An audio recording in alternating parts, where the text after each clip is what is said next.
എന്റെ സഹോദരന്മാരെ, ലോകത്തെ ഏത് പണ്ഡിതന്മാരാ പറയാത്തത്? ഇമാം അബൂ ശാമ അദ്ദേഹത്തിന്റെ ഇൻകാറുൽ ബിദഅൽ ഹദീസ് എന്ന ഗ്രന്ഥത്തിൽ പറയുന്നു, നാസിറുദ്ദീൻ ദിമശ്കി പറയുന്നു, ലോകത്തുള്ള എല്ലാ പണ്ഡിതന്മാരും അല്ലാഹുവിന്റെ റസൂലിന്റെ ജന്മത്തിൽ സന്തോഷിച്ചുകൊണ്ട് സൽക്കർമ്മം ചെയ്യണമെന്ന് പറയുന്ന ഈ നിങ്ങൾ നോക്കൂ, മഹാന്മാരായ പണ്ഡിതന്മാർ മുഴുവനും അഷ്റഫുൽ ഖൽഖ് സല്ലല്ലാഹു അലൈഹി വസല്ലമ തങ്ങൾ ജനിച്ച ദിവസത്തിലുള്ള അത്ഭുതങ്ങളും ആ റസൂലുള്ളാഹിന്റെ മഹത്വങ്ങളും പറയുകയും പാടുകയും പുകഴ്ത്തുകയും ചെയ്യുന്നു. കൂട്ടത്തിൽ ഞാൻ പറയട്ടെ, മഹാനായ ഹാഫിദ് ഇബ്നു ഹജറുൽ അസ്ഖലാനി, ആ ഇബ്നു ഹജറുൽ അസ്ഖലാനി തങ്ങൾ റസൂലുള്ളാഹിന്റെ മൗലിദ് എത്രയാ ചൊല്ലിയത്? ചൊല്ലുന്ന കൂട്ടത്തിൽ നമ്മളെ മങ്കൂസ് മൗലിദ് പോലെ റസൂലുള്ളാഹിനോട് ശഫാഅത്ത് തേടലുണ്ട്, റസൂലുള്ളാഹിനോട് ഇസ്തിഗാസ ചെയ്യലുണ്ട്, റസൂലുള്ളാഹിനെ തവസ്സുൽ ചെയ്യലുണ്ട്. ലോകത്ത് കഴിഞ്ഞ മുഴുവൻ ഇമാമികളും ഇത് ചെയ്തവരല്ലേ?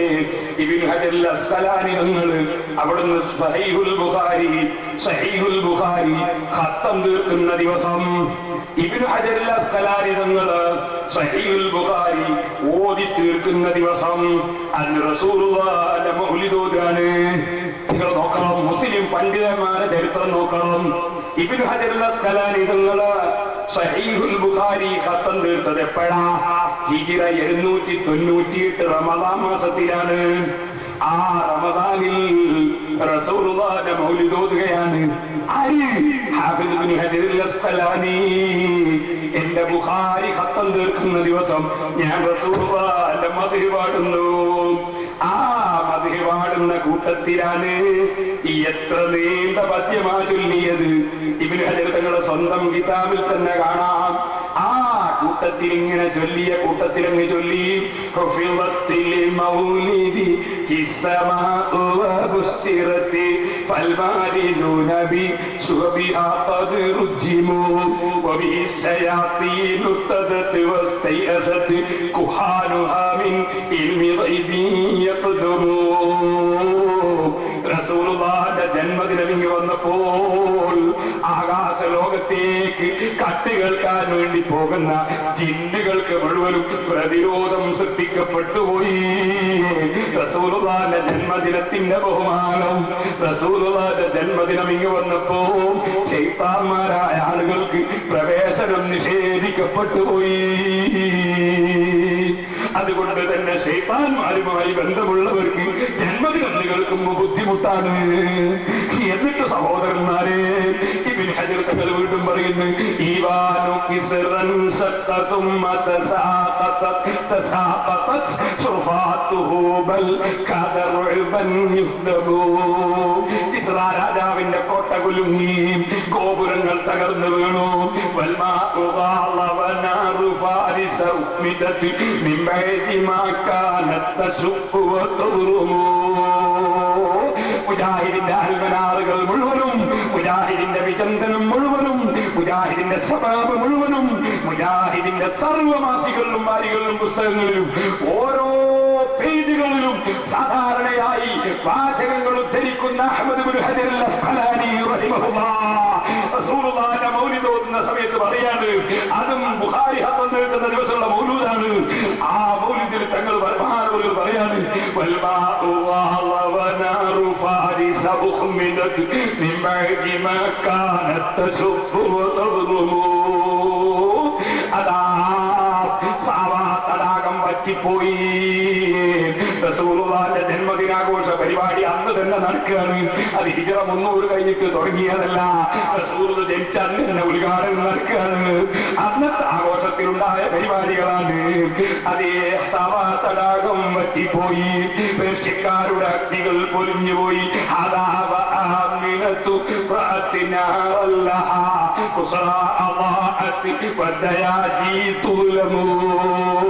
നമ്മുടെ മങ്കൂസ പോലെയുള്ള ഓരോ കാര്യങ്ങളും ഇബ്നു ഹജർ അസ്ഖലാനി തങ്ങൾ ഇങ്ങനെ പറയാണ്.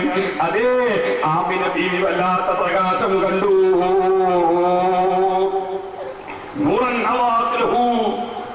ഇത് നമ്മൾ മങ്കൂസ് പുല്ലോത്തിൽ അതിനെ ഇബ്നു ഹജർ അസ്ഖലാനി തങ്ങൾ പറയുന്നത് അങ്ങനെ മതി ഇങ്ങനെ പറഞ്ഞിട്ട് പിന്നെ ഇബ്നു ഹജർ തങ്ങൾ അതാ റസൂലുള്ളാഹിന്റെ മദ്ഹ് പറയുന്ന കൂട്ടത്തിൽ ഇങ്ങനെ ചൊല്ലിയാണ് യാ സയ്യിദ റസൂലില്ലദി ആയാതുഹു ലാ തൻഖദി അബദൻ വലാ തതസറമു മദാ യഖൂലുൽ മാദിഹൂന ഫضلكم حقا به نطقൽ കിതാബുൽ മുഹ്കമു. വിഷയത്തിലേക്ക് കടന്നുകൊണ്ട് പറയാണ്, അതേ മഹാന്മാരായ ഇമാമിങ്ങളും ദീനിനു വേണ്ടി വല്ലാത്ത സേവനം ചെയ്തവരാണ്. അത് പറഞ്ഞിട്ട് പിന്നെ പറയാണ് സുബ്ഹാനല്ലാഹ് ജാദു അല്ലാഹു ഹമൗസാനുഹു തദു ഫം അലാ സിത്തിൽ ജിഹാത്തിൽ അൻജുമു നസർ റസൂല വജാഹദു മാ ഹുവ ഫീ സുബുലിൽ ഹുദാ ബദലുൻ നുഫൂസ വഅസ്ലമു. സഹാബത്തിന്റെ വിഷയത്തിന്റെ ബഹുമാനമാ പറഞ്ഞത്. പിന്നെ പറയാണ് വതാബിഈന ലഹും ബിഇഹ്സാനിൻ ഫഹും നഖലു ലിമാ ഹഫിദൂ മിൻഹും അൻഹും വഅതാ അലാ ആസാരിഹിം അത്ബാഉഹും ഫതഫഖഹു ഫീമാ റവു വതഅല്ലമു. هم دونوا السنن الكرام فنوروا أبوابها للطالبين وقسموا وأصح كتبهم على المشهور ما جمع البخاري قال ذاك المعظم وتلاه مسلم الذي خضعت له في الحفظ أعناق الرجال وسلموا فهما أصح الكتب فيما يتكى إلى كتاب الله فهو مقدم. قل للمخالف لا تعاند إنه ما شك في فضل البخاري مسلم. ഖത്തം തീർക്കാൻ ബുഖാരി ഖത്തം തീർക്കുന്ന ദിവസമാണ്. അതുകൊണ്ട് ബുഖാരിന്റെ ബഹുമാനമാ പിന്നിങ്ങനെ പറയുന്നത്. അതിന്റെ ഇടയ്ക്ക് മുസ്ലിമിന്റെ ബഹുമാനം പറയാണ്. ഇങ്ങനെ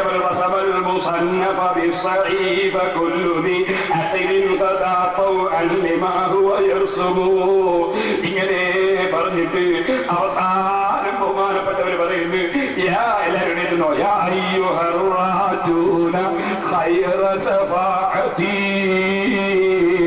മിൻ അഹ്മദിൻ സല്ലു അലൈഹി വസല്ലിമു.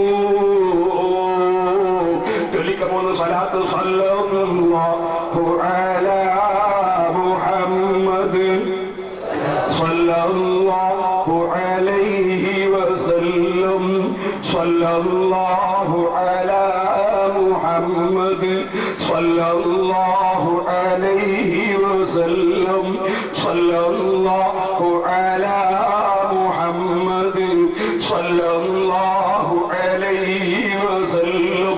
എല്ലാവരും ഇവർ എന്താ പറഞ്ഞത്? യാ അയ്യുഹർ റാജൂന ഖൈറ സഫാഅതി, റസൂലുള്ളാഹിന്റെ ശഫാഅത്ത്, ഖൈറായ ശഫാഅത്ത് കിട്ടണമെന്ന് ആശിക്കുന്ന ജനങ്ങളെ, മിൻ അഹ്മദിൻ സല്ലൂ അലൈഹി വസല്ലിമു. നിങ്ങൾ റസൂലുള്ളാഹിന്റെ പേരിൽ സ്വലാത്തും സലാമും ചൊല്ലുവീൻ. അന്നത്തെ മൗലിദ് അങ്ങനെയാണ് നിർത്തിയത്. സല്ലൂ അലൈഹി വസല്ലിമു എന്ന് പറഞ്ഞാൽ നിർത്തിയത്. വേറൊരു ദിവസം വലിയ മൗലിദ് ഓതി.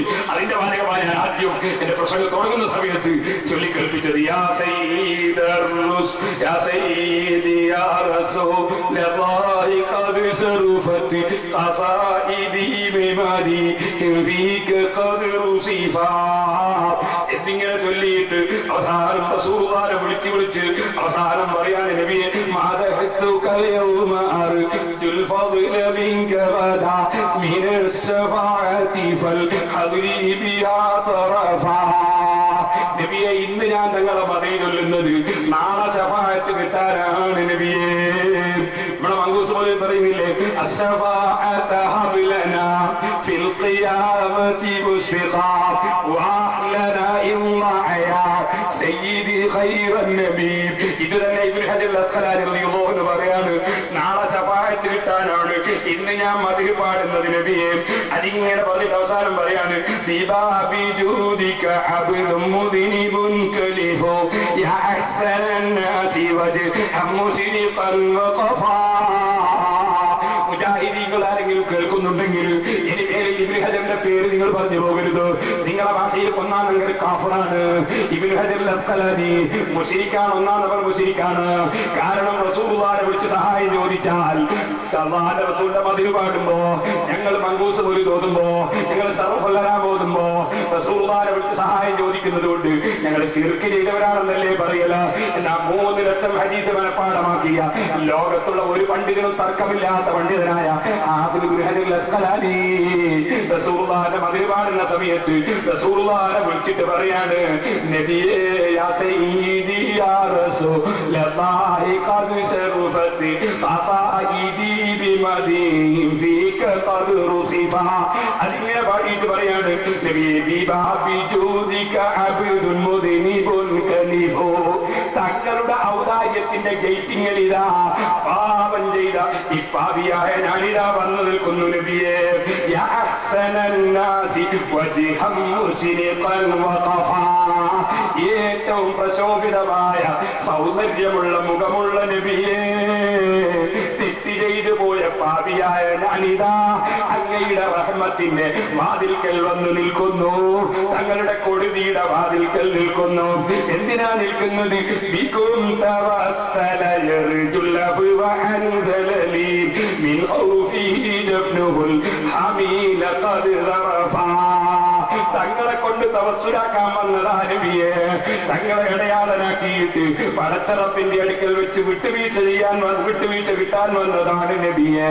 നബിയെ, പടച്ചവനെ പേടിച്ചിട്ട് എന്റെ കണ്ണിന് വെള്ളമൊലിക്കുന്നുണ്ട് നബിയെ. ഇത് പറഞ്ഞ ബഹുമാനപ്പെട്ട ഇബ്നു ഹജർ തങ്ങള് വേറൊരു മൗലിദ് തോന്നുന്ന സമയത്ത് പറയാണ്,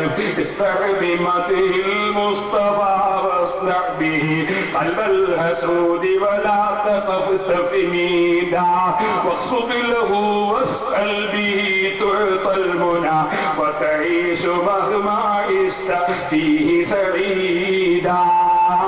നീ എന്ത് ചോദിക്കുമോ റസൂലുള്ളാഹിനെ മുൻനിർത്തി ചോദിച്ചോ, റസൂലുള്ളാഹിനെ കരുതിക്കോ, നീ ഉദ്ദേശിക്കുന്നത് നിനക്ക് കിട്ടും പോലെ. അതിങ്ങനെ വിശദീകരിച്ചിട്ട് പിന്നെ ബഹുമാനപ്പെട്ടവർ റസൂലുള്ളാഹിനെ വിളിച്ചിട്ട് സ്വന്തം പറയാണ്, യാ സയ്യിദ റസൂലുല്ലദീ ഫാഖൽ വറാ ഫസൽസമാ കുല്ലൽ വജൂദി വജൂദാ അദീ വറാഅതു മുദ്നിബിൻ മുതമസ്സികി ബിവലായികും മിൻ യൗമ കാന വലീദാ യർജു ബികൽ മഹിയ സഈദ വബഅസഹു ഫഅൽ മമാതി ഇലൻ നഈമി സഈദാ. നബിയെ, എന്റെ ജീവിതത്തിലും മരണത്തിന് ശേഷവും തങ്ങൾ മുഖേന എനിക്ക് രക്ഷ കിട്ടണം നബിയെ. ഭാവിയായ ഞാൻ തങ്ങളെ മുന്നിൽ കരഞ്ഞു പറയുകയാണ് നബിയെ. തങ്ങളെല്ലാ സൃഷ്ടികളെക്കാളും ബഹുമാനമുള്ള സൃഷ്ടിയാണ് നബിയെ. നിന്നെയും ഇങ്ങനെ ബഹുമാനിച്ച് അല്ലാഹുവിന്റെ റസൂലിനെ സംബന്ധിച്ച് വിശദീകരിച്ച് ഇങ്ങനെ പറഞ്ഞിട്ട് ബഹുമാനപ്പെട്ടവര് പിന്നെയും പറയാണ്, പിന്നെയും പറയാണ്,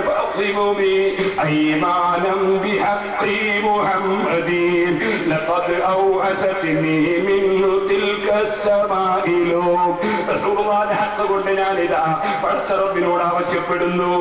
പിന്നെയും റസൂലുള്ളാഹിനെ മദീന ചെയ്തുകൊണ്ട് ബഹുമാനപ്പെട്ടവർ പിന്നെയും റസൂലുള്ളാഹിനെ വിളിച്ച് പറയാണ്, നബിയല്ലാഹി യാ ഖൈറൽ ബറായാ ബിജാഹിക അത്തഖി ഫസ്ലൽ ഖവാഇ വഅർജു യാ കരീമൽ അഖ്വി അമ്മാ ജനതു യദായ യാ റബ്ബൽ ഹിബാഇ. ലോകത്തുള്ള സൃഷ്ടികളിൽ ഏറ്റവും ഹൈറായ നബിയെ, തങ്ങളെ ജാഹ് കൊണ്ട്, തങ്ങളെ സ്ഥാനം കൊണ്ട് ഞാൻ ആഖിറത്തിലെ ശിക്ഷനെ ഞാൻ കാക്കുന്നു നബിയെ. ഏറ്റവും വലിയ വിട്ടുവീഴ്ച ചെയ്യുന്ന നബിയെ, എന്റെ കൈ കൊണ്ട് ചെയ്തു പോയ തെറ്റിന് തങ്ങളെ ശഫാഅത്ത് കൊണ്ട് രക്ഷ നേടുന്നു നബിയെ. ഫഖബുൽ ജൂദി ലാ യുർവാ ഫിദാഅ ലിനഅലിക വഹുവ റസൂ ഫിസ്സഖാഇ. പിന്നെയും വിശദീകരിച്ചു ബഹുമാനപ്പെട്ട കഅബ് ഇബ്നു സുഹൈർ റളിയല്ലാഹു അൻഹു റസൂലുള്ളാഹിന്റെ മദീനയിലെ വിഷയത്തിലേക്ക് കടന്ന് വസന്നബി മദിഹിക ഇബ്നു സുഹൈർ കഅബ് ഇബ്നു സുഹൈർ അല്ലേ ഞങ്ങൾക്ക് ഞങ്ങൾക്ക് തങ്ങളെ മതിരി പറയാൻ വേണ്ടി ഞങ്ങൾക്ക് നടപടി കാണിച്ചു തന്നത്. തങ്ങളെ മുമ്പിൽ വെച്ചിരുന്നു തങ്ങളെ മതിരി കഅബിന് സുഹൈറെന്ന് ചൊല്ലിയപ്പോ തങ്ങൾ സമ്മാനം കൊടുത്തില്ല നബിയെ. അതുകൊണ്ട് തങ്ങളെ ബഹുമാനം പാടിപ്പുകയറ്റുന്ന, തങ്ങളെ വിളിച്ച് സഹായം ചോദിക്കുന്ന, തങ്ങളെ തവസ്സുലാക്കുന്ന അഹ്മദ് ബിൻ ഹജറുൽ അസ്ഖലാനി എന്ന് പറയുന്ന ഞാനുണ്ടല്ലോ, എന്നോട് തങ്ങൾ പറയണം നബിയെ, ഫഖുൽ യാ അഹ്മദ് ബിൻ അലി ഇദ്ഹബ് ഇലാ ദാരിൻ നഈം ബിലാ സഖായി. തങ്ങൾ എന്നോട് പറയണം നബിയെ, ഞാൻ തങ്ങളെ മതിരി പറയാൻ വന്നതാണ്, ഞാൻ തങ്ങളെ വിളിക്കാൻ വന്നതാണ്, തങ്ങളോട് സഹായം പറയാൻ വന്നതാണ്. തങ്ങൾ എന്നോട് പറയണം നബിയെ, യാ അഹ്മദ് ബിൻ അലി ഇദ്ഹബ്, അഹ്മദ് ബിൻ അലി ബിൻ ഹജറുൽ അസ്ഖലാനി, നിങ്ങൾ അങ്ങ് പോയിക്കോ, ഇലാ ദാരിൻ നഈം ബിലാ സഖായി, സ്വർഗമാകുന്ന ആ അനുഗ്രഹത്തിന്റെ വീട്ടിലേക്ക് പരാജിതനാകാതെ എന്റെ മദ്ഹ് ചൊല്ലിയ നിങ്ങളങ്ങ് കടന്നോ എന്ന് തങ്ങൾ എന്നോട് പറയണം നബിയേ. ഞാൻ തങ്ങളെ മദ്ഹ് പാടുന്നത് അതിനാണ് നബിയേ. ലോക പ്രശസ്ത പണ്ഡിതനായ 3 ലക്ഷം ഹദീസ് മനപ്പാഠം പഠിച്ച പണ്ഡിതനായ ഫത്ഹുൽ ബാരി അടക്കമുള്ള ലോക പ്രസിദ്ധ കിതാബുകളും സഹീഹുൽ ബുഖാരിയുടെ ഏറ്റവും വലിയ വ്യാഖ്യാനം വരെ എഴുതിയ അതാ സലഫികളുടെ നേതാവായ ശൈഖ് ഇബ്നു ബാസില്ലേ, അദ്ദേഹം ഈ ഫത്ഹുൽ ബാരിക്ക് അടിക്കുറിപ്പ് എഴുതാനല്ലേ പോയത്. ഇബ്നു ഹജറിന്റെ ഫത്ഹുൽ ബാരിക്ക് അടിക്കുറിപ്പ് എഴുതാനല്ലേ അയാൾ പോയത്. ആ ഇബ്നു ഹജറുൽ അസ്ഖലാനി മുജാഹിദേ റസൂലുള്ളാഹിന്റെ മദ്ഹ് പാടിയിട്ട് റസൂലുള്ളാഹിനെ വിളിച്ചിട്ട് ഈ നിലക്ക് പറഞ്ഞത് കൊണ്ട് മുശ്രിക്കാണോ, കാഫിറാണോ, മുബ്തദിയാണോ? മുസ്ലിം ലോകത്തോട് നിങ്ങൾ മറുപടി പറയണം. അല്ലാഹുവിന്റെ റസൂലിന്റെ മദ്ഹ് പാടുമ്പോ, റസൂലുള്ളാഹി സ്വല്ലല്ലാഹു അലൈഹി വസല്ലം തങ്ങളുടെ ജന്മദിനാഘോഷം കൊണ്ടാടുമ്പോ എല്ലാ സ്ഥലത്തും നോട്ടീസും കൊണ്ടിറങ്ങുന്നു. എന്തിനാണ് ഈ നോട്ടീസ്? നിങ്ങൾക്ക് ആ സമയത്ത് എന്തെങ്കിലും സ്വലാത്ത് ചൊല്ലിക്കൂടെ, ഖുർആൻ ഓതിക്കൂടെ, കള്ളു കുടിക്കുന്നതിന് നോട്ടീസ് ഇറക്കിക്കൂടെ? എത്ര തെമ്മാടിത്തം ചെയ്യുന്ന മുസ്ലിമീങ്ങളുണ്ട് ലോകത്ത്. കള്ളു കുടിക്കുന്നതിനെതിരെ നിങ്ങൾ നോട്ടീസ് കണ്ടില്ലല്ലോ, വ്യഭിചാരത്തിനെതിരെ നോട്ടീസ് കണ്ടില്ലല്ലോ, നിസ്കരിക്കാത്തതിനെതിരെ നോട്ടീസ് കണ്ടില്ലല്ലോ, ദൈവത്തും നമീമത്തും പറയുന്നതിനെതിരെ നോട്ടീസ് കണ്ടില്ലല്ലോ, ആലിമീങ്ങളെ ചീത്ത പറയുന്നതിനെതിരെ നോട്ടീസ് കണ്ടില്ലല്ലോ, തങ്ങന്മാരെ നിസ്സാരപ്പെടുന്നതിനെതിരെ നോട്ടീസ് കണ്ടില്ലല്ലോ, സദഖ ചെയ്യാത്തതിനെതിരെ നോട്ടീസ് കണ്ടില്ലല്ലോ. നിങ്ങളെ നോട്ടീസ് റസൂലുള്ളാഹിന്റെ മദ്ഹ് പറയുമ്പോ അതിനെതിരെ നോട്ടീസ് ഇറക്കാൻ മാത്രം ഇത്ര ഭാഗ്യം കെട്ടൊരു സമൂഹമായി ഈ പുത്തൻവാദികൾ അർപ്പതിച്ചു പോയല്ലോ. പടച്ചറബേ, ഞങ്ങളെ മക്കളെ കാക്കണം റഹ്മാനേ, ഞങ്ങളെ സമുദായത്തെ കാക്കണം റഹ്മാനേ. നിന്റെ ഹബീബായ നബി സല്ലല്ലാഹു അലൈഹി വസല്ലമ തങ്ങളുടെ മദ്ഹ് പറയുമ്പോ, അത് പാടുമ്പോ, റസൂൽ ജനിച്ചതിൽ സന്തോഷിക്കുമ്പോ, റസൂൽ ജനിച്ചതിൽ സന്തോഷിക്കാൻ കഴിയാത്ത ഭാഗ്യമില്ലാത്ത വിഭാഗത്തിൽ ഞങ്ങളെ സന്താനങ്ങളെ ഖിയാമത്ത് നാൾ വരെ, ഞങ്ങളെ ശിഷ്യ പരമ്പര ഖിയാമത്ത് നാൾ വരെ നീ ഉൾപ്പെടുത്തല്ല റഹ്മാനേ. രാത്രി സമയം മുഴുവനും തഹജ്ജുദ് നിസ്കരിച്ചു, തിരുവിളക്കും കത്തിച്ചു വെച്ച് കിതാബ് എഴുതി സമൂഹത്തിൽ സമ്മാനിച്ച മുഴുവൻ ഇമാമിങ്ങളും ബഹുമാനപ്പെട്ട മുഹമ്മദ് റസൂലുള്ളാഹി സ്വല്ലല്ലാഹു അലൈഹി വസല്ലം തങ്ങളുടെ മദ്ഹ് ഈ രൂപത്തിൽ പാടിപ്പുകയറ്റുമ്പോൾ അതിനെതിരെ നോട്ടീസ് ഇറക്കുന്നത് അത്ഭുതമാണ്. സഹോദരന്മാരെ, ഞാൻ ഒരൊറ്റ കാര്യം കൂടി പറഞ്ഞുകൊണ്ട് പ്രസംഗം നിർത്തും. അതെന്താണ്? ഇസ്തിഹാസയിലെ കാഫിറാവൂല്ലേ, ആ ഒരു വിഷയം കൂടി പറഞ്ഞു നിർത്തും. ഇബ്നു ഹജർ കാഫിറാണോ അല്ലേ? ഇമാം ഷാഫി കാഫിറാണോ അല്ലേ? ഇവരുടെ ഭാഷയിലൊക്കെ കാഫിറുകളാണല്ലോ, ഒക്കെ മുശ്രിക്കുകളാണല്ലോ. സ്വർഗത്തിൽ അരി പൊടിച്ചെന്ന 4 മാത്രം, എല്ലാവരും മുശ്രിക്കുകൾ. എന്നാൽ അതിനെ സംബന്ധിച്ച് കൂടി പറഞ്ഞുകൊണ്ട് ഞാൻ എന്റെ പ്രസംഗം നിർത്താം. അതിനിടയ്ക്ക് എല്ലാവരോടും പറയാനുള്ള കാര്യം അതെന്താണ്? എല്ലാവരും ചെറിയ സഹായം. നമ്മൾ സിറാജുൽ ഹുദയുടെ കീഴിൽ 25 മദ്രസ, 40 പള്ളി, 4 ദർസ്, ഒരു ശരീഅത്ത് കോളേജ്, ഒരു ദേവാ കോളേജ്, ഒരു ഖുർആൻ പാഠക്കുന്ന സ്ഥാപനം, ഒരു ബോർഡിംഗ് സ്കൂൾ, പിന്നെ 6 ഇംഗ്ലീഷ് മീഡിയം സ്കൂൾ, 7ാമത്തെ ഇപ്പോൾ അഡ്മിഷൻ തുടങ്ങിയിട്ടുണ്ട്. അങ്ങനെ തുടങ്ങി ഒരു ചെറിയ യതീംഖാന, അങ്ങനെ തുടങ്ങിയിട്ട് കുറേ സ്ഥാപനങ്ങളുണ്ട്. അല്ലാഹു വലിയ ബർക്കത്ത് തന്നിട്ടുണ്ട്. ഒരു മാസത്തിൽ ചുരുങ്ങിയത് 2 ലക്ഷം രൂപ നേർച്ചിട്ടു. അതുകൊണ്ടൊന്നും ഇവിടെ മതിയാവില്ല ചെലവിന്. അതുകൊണ്ട് മലപ്പുറം ജില്ലയിലുള്ള മുസ്ലിമീങ്ങൾ പ്രത്യേകിച്ച് ഞാൻ പറയാതെ ജില്ലയിലും അതുപോലെ റിയാദിലും മറ്റ് പല സ്ഥലത്തും പോയി അധ്വാനിക്കുന്നവരുടെ അല്ലാഹു നമുക്കൊക്കെ ബർക്കത്ത് ചെയ്യട്ടെ. വിദേശ നാടുകളിൽ പല സ്ഥലത്തും യുഎഇയിലും മറ്റ് ഒമാനിലും അതുപോലെ ബഹ്റൈനിലും കുവൈറ്റിലും അങ്ങനെ പല സ്ഥലത്ത് പോയി അധ്വാനിക്കുന്നവരുടെ അല്ലാഹു എല്ലാവർക്കും ബർക്കത്ത് ചെയ്യട്ടെ. ഞാൻ ഓർമ്മപ്പെടുത്തുകയാണ്, അവിടങ്ങളിലൊക്കെ സിറാജുകളുടെ കമ്മിറ്റികൾ ഉണ്ടാവും. അതിനോട് സഹകരിച്ച് എന്തെങ്കിലും കഴിയുന്ന സഹായങ്ങൾ കൊടുക്കാൻ വേണ്ടി ശ്രമിക്കണം. മലപ്പുറം ജില്ലക്കാരനായ ഹംസ സഖാഫി ജില്ലാ കമ്മിറ്റിയുടെ പ്രസിഡന്റാണ് ഈ സ്റ്റേജിലുണ്ട്. അതുപോലെ മറ്റ് പലരും ഈ സ്റ്റേജിലുണ്ട്. കാരണം സുന്നത്ത് ജമാഅത്തിന്റെ ഞാൻ കഴിഞ്ഞ വെള്ളിയാഴ്ച കുട്ടിയാടിക്ക് പ്രസംഗിച്ചിട്ട് വയർക്കുമ്പോൾ പറഞ്ഞു, ഒറ്റവനെ നമ്മൾ സ്ഥാപനം ഉണ്ടാക്കിയ റസൂലല്ല മധുവരെയാണ്. കാരണം കുട്ടിയാടിയും പരിസരങ്ങളിലും 11 സ്ഥലത്ത് സുബ്ഹാനല്ലാഹ് റബീഉൽ അവ്വൽ ആയാലും വിവരം തന്നെ ആരും അറിയില്ല. റബീഉൽ അവ്വലാണെന്നുള്ള വിവരം അറിയില്ല. പിന്നെ നേരെ മറിച്ച് ഗാന്ധി ജയന്തിയുടെ മുട്ടായി കിട്ടും, റിപ്പബ്ലിക് ദിനത്തിന് മുട്ടായി കിട്ടും, കുട്ടികൾ സ്കൂളിൽ മദ്രസയിൽ കിട്ടും. അതുപോലെ തന്നെ സ്വാതന്ത്ര്യദിനാഘോഷത്തിന് കിട്ടും. അപ്പോഴൊന്നും ആയത്തിനോ ഹദീസിനോ തെളിവിൽ ചോദ്യമില്ല. മുജാഹിദിന്റെ സെൽഫി കോംപ്ലക്സിന്റെ വാർഷികാഘോഷം ഉണ്ടാകുമ്പോൾ പായസം കിട്ടും. അങ്ങനെ റസൂലുള്ള വാർഷികാഘോഷം നടത്തിയോ എന്ന് ചോദ്യമില്ല. ഖുലഫാഉർ വാർഷികാഘോഷം നടത്തിയോ? ആഘോഷം കണ്ടു പെരുന്നാളല്ലാണ്ടല്ലോ. പിന്നെ ഇവിടെ സെൽഫി കോംപ്ലക്സിന്റെ വാർഷികാഘോഷം, റസൂലുള്ള വാർഷികാഘോഷം നടത്തിയോ സ്ഥാപനത്തിന്റെ? ആ ചോദ്യമില്ല. റസൂലുള്ളാഹിന്റെ പേരിൽ സന്തോഷിച്ചൂടാനേ ഉള്ളൂ. നമ്മുടെ ബിൽഡിങ്ങിന്റെ പേരിൽ സന്തോഷിക്കാം. ബിൽഡിങ്ങിന്റെ പേരിൽ സന്തോഷിച്ചാൽ ഒരു പ്രശ്നമില്ല. റസൂലുള്ളാഹിന്റെ പേരിൽ സന്തോഷിച്ചൂടാ. ഈ നിർബന്ധമുള്ള നാടായിരുന്നു മുഖ്യടി. 11 മൈലിൽ അറബിയിൽ ഒത്തുപോകുന്ന പള്ളിയില്ല. മുസ്ലിമീങ്ങൾ നിസ്കാരത്തിന്റെ പുറത്ത് 14 പഠിക്കലുമില്ല. റസൂലുള്ളാഹിന്റെ ജന്മദിനായ വിവരം കുട്ടികൾ അറിയലുമില്ല. അപ്പൊ അവിടെ പോയിട്ട് ഓരോ സെറ്റ് എത്തി തുടങ്ങിയതാ സിറാജുൽ ഹുദ. വെറുതെ അല്ലാഹു തആല നേരത്തെ കൊണ്ട് പവർ തന്നത്, നേരത്തെ വർക്കത്ത് തന്നത്, ഫലം തന്നത്. മുജാഹിദിനെ രക്ഷപ്പെടുത്തിയൊന്നും കാര്യമില്ല. എന്നിട്ടോ അങ്ങനെ തുടങ്ങിയതാ. അപ്പൊ അത് തുടങ്ങിയത് തന്നെ ഒരു നിൽക്കാനാണ് ഞാൻ പറഞ്ഞത്. അള്ളാഹുവിന്റെ റസൂലിന്റെ പതിവ് പറയാൻ എന്നെ സിറാജുൽ തോന്നുന്നത്, ഔലിയാക്കൾ ബഹുമാനം പറയാൻ എന്നെ തുടങ്ങിയത്. അല്ലെങ്കിൽ വേറത്തെ സ്ഥാപനം എവിടെ തുടങ്ങാം? കുട്ടികളെ തുടങ്ങാൻ കാരണം തന്നെ അൽഹംദുലില്ലാഹ് അതിന്റെ കീഴിൽ ഇപ്പോ നടക്കുന്ന സ്ഥാപനങ്ങളൊക്കെ കൂടി നടത്തിക്കൊണ്ടു തുടങ്ങി. ചുരുങ്ങിയത് മാസത്തിൽ 10-12 ലക്ഷം രൂപയാണ് ചെലവിൽ ബിൽഡിങ്ങിനെല്ലാം പറയാം. അപ്പൊ 2 ലക്ഷത്തോളം നേർച്ചിട്ടു. ബാക്കി ഇങ്ങനെ ഉണ്ടാകണോ? അവിടെ നിങ്ങളൊക്കെ എപ്പോഴും എല്ലാ സ്ഥലത്തും സഹായിക്കണം. ഇപ്പൊ നിങ്ങളോടൊക്കെ പറയുന്നത് എന്താ അറിയോ? ചുരുങ്ങി ഒരു 10 രൂപയുടെ ഒരു ടോക്കൺ വാങ്ങണം. അതിൽ ഒരു റോഡ് ഉണ്ടാക്കാൻ. ഞാൻ MP അല്ല MLA അല്ല. റോഡ് ഉണ്ടാക്കേണ്ടി വന്നു നമ്മുടെ ഒരു സ്ഥാപനത്തിന്. അതിനിപ്പോ നോക്കുമ്പോൾ 10 വാങ്ങിയത് ഞാൻ വിചാരിച്ചത് 5 ലക്ഷം രൂപ മതി. ഞാൻ തുടങ്ങുന്ന സമയത്ത് ഇപ്പൊ നോക്കുമ്പോൾ 2-3 റോഡ് വേണം, 10-15 ലക്ഷം രൂപ വേണം. അപ്പൊ അതിന് നിങ്ങളെല്ലാം സഹായം ചെയ്യണം. അത് ഞങ്ങൾക്ക് മാത്രം പോകാനുള്ള മുസ്ലിമിനും ഹിന്ദുവിനും മുജാഹിദിനും സിന്ധിക്കും എല്ലാം പോകാനുള്ള. അവിടെ മുജാഹിദിനും കൊടുത്തൊരു പൈസ നിങ്ങൾക്കും പോകാനുള്ളതാണ് റോഡ്. വെറും നമ്മുടെ സ്കൂളിലേക്ക് മാത്രം പോകാനുള്ളതല്ല. അതുകൊണ്ട് എല്ലാവരും ചുരുങ്ങി ഒരു 10 രൂപ കൊടുത്ത് ടോക്കൺ വാങ്ങണം. വലിയ പൈസ ലൈബ്രറിയിൽ 100 രൂപ വാങ്ങിയതിനോ വാങ്ങിച്ചോളൂ, അല്ലാത്തൊരു 10 രൂപയും കൊടുത്ത് ടോക്കൺ വാങ്ങണം എന്നുള്ളതൊക്കെയാണ് ഒന്ന്. പിന്നൊന്ന്, നിങ്ങൾക്ക് കുട്ടികൾ ഒരു ചെറിയ ഫോട്ടോ കോപ്പി ഇടം ചെയ്യുമ്പോ ആവശ്യമുള്ളവർ വാങ്ങണം. അതെന്താ വിഷയം എന്ന് ചോദിച്ചാൽ, ഒന്ന് ഉമർ മൗലവിന്റെ മൗലൂദാണ്. റസൂലുള്ളാഹിന്റെ മൗലൂദും ബദർ മൗലൂദും തോന്നാൻ പാടില്ലെങ്കിൽ ഉമർ മൗലവിന്റെ മൗലൂദ് തോന്നാൻ മുജാഹിദികൾ തീരുമാനിച്ചു. അങ്ങനെ ഒരു മൗലൂദ് അച്ചടിച്ച് ഇടം ചെയ്യും. അതിന്റെ ഫോട്ടോ കോപ്പിങ്ങൾക്കൊക്കെ കിട്ടും. പിന്നൊന്ന് ഉമർ മൗലവിന്റെ മാല, മുഹീദിമാല പോലെ ഒരു മാല ഉമർ മൗലവിക്ക് മുജാഹിദികൾ ഉണ്ടാക്കി. ആ മാലന്റെ ഫോട്ടോ കോപ്പി, ആ മാലയെ പറയുന്ന ഒരു സംഗതി തെറ്റാണെന്ന് പറയുന്ന വിചിന്തനോ തന്നെ വേറൊന്നുണ്ട് മുജാഹിദിന്റെ പത്രം. അതിന്റെ ഒരു കോപ്പി അതിന്റെ സൈഡിൽ തന്നെ ഉണ്ട്. പക്ഷെ അത് ഞങ്ങൾ വിശദീകരിക്കും. പിന്നൊന്ന്, ഞാൻ നേരത്തെ പറഞ്ഞല്ലോ, അള്ളാഹുവിന്റെ ഖുർആൻ ദുർവ്യാഖ്യാനം ചെയ്തുകൊണ്ട് പുത്തൻവാദികൾ പറയുന്നു പല ആശയങ്ങളും തെറ്റിദ്ധരിച്ചു. അതിൽ ഉമർ മൗലവി ഖുർആനിലെ സൂറത്തുൽ അൻആമിന്റെ 94-ാമത്തെ ആയത്തിന്റെ അർത്ഥം പറയുമ്പോൾ ഒരു വരി ആയത്തിന്റെ അർത്ഥം എന്ന് കത്താണ് അദ്ദേഹത്തിന്റെ ഖുർആൻ പരിഭാഷ.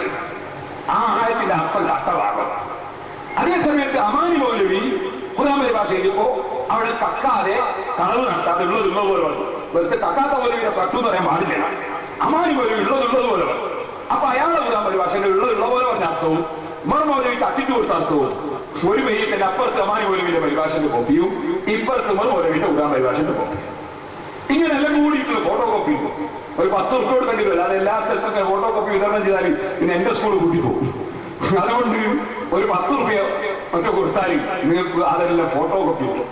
അത് നിങ്ങൾ കൈ പിടിക്കുന്നതല്ല. പ്രത്യേകിച്ച് ഉമർ മൗലവിയുടെ മാല എല്ലാവരും കൈ പിടിക്കുന്നതല്ല. കാരണം വല്ല മൗലവിയും റബീഉൽ അവ്വലിൽ മാല പാടില്ല, ഒരു പാടില്ല എന്ന് പറഞ്ഞ് നോട്ടീസ് കൊണ്ട് വരുമ്പോ മൂക്കിന് മണപ്പിച്ചു കൊടുക്കാനും നല്ലതാണ്. ആ ഉമർ മൗലവിയുടെ മാലയും മൗലവി ഒന്ന് കൈ പിടിച്ചാൽ നല്ലതാണ്.